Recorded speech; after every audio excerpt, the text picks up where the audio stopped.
Hi, Mr. President. My name is Kishore Nagula. I'm a graduate student at the Johns Hopkins School of Advanced International Studies. And my question has to do with race relations with respect to the country. Over the past several months, the racial climate seems to have deteriorated, manifested through the commentary from the Arizona immigration law, from the commentary with respect to the Republican candidacy for governorship in South Carolina, and through the commentary from the speculated Islamic Center near Ground Zero.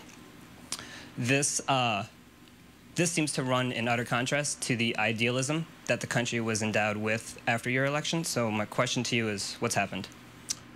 Well, historically, when you look at how America has evolved, typically we make progress on race relations in fits and starts. And we make some progress, and then there's maybe some slippage. Oftentimes, misunderstandings and antagonism surfaces most strongly when economic times are tough. And that's not surprising. You know, if everybody's working and feeling good and making money and buying a new house and a big screen TV, you're less worried about what other folks are doing. And when you're out of work and you can't buy a home, or you've lost your home and you're worried about paying your bills, then you become more worried about what other folks are doing. And sometimes that organizes itself around kind of a tribal attitude, and issues of race become more prominent.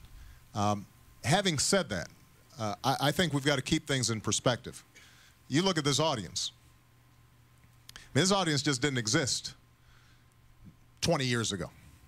You know, the amount of interaction, the amount of understanding that exists in your generation among people of different races and different creeds and different colors is unprecedented. And by the way, that cuts across party lines, that cuts across partisan lines.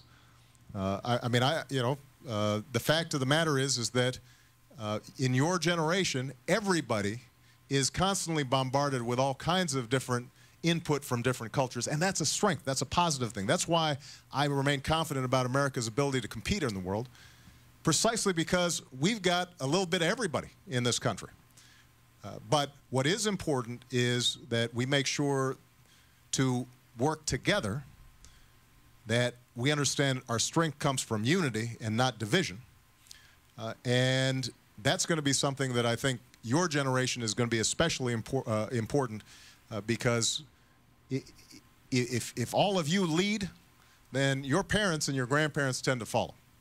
If you say, well, Mom, you know, or Dad, actually, I don't agree with your opinion about such and such group, they listen.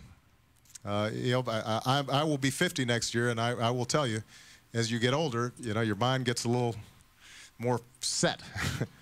And it needs the poking and prodding and breaking through of stereotypes that I think young people provide. So you guys are going to be the messengers of this continued strengthening of the diversity in this country. But you shouldn't be down about it. I think actually that the trend lines continue to be good.